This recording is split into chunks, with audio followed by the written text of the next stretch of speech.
இன்றைக்கி நம்ம என்ன பார்க்க போகிறோம்னா table fan, Orient table fan வந்து எப்படி வந்து க்ளீன் பண்ணுறது பார்க்க போகிறோம். பார்த்திங்கன்னா இந்த ஃபேன் வாங்கி கிட்டத்தட்ட ஒரு 2 வருஷம் இருக்கும். 2 வருஷமாக வந்து துடைக்கவே இல்லை.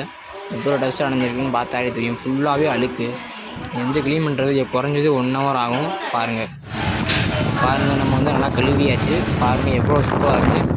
முன்னாடி இருந்த அந்த இதுக்கும் பின்னாடி இருக்கிற இந்த இதுக்கும் எவ்வளோ டிஃப்ரெண்ட் இருக்குன்னு நீங்களே பாருங்கள். பின்னாடி மின் சைடெலாம் காமிக்கிறேன். பின்னாடி ரெக்க இது அந்த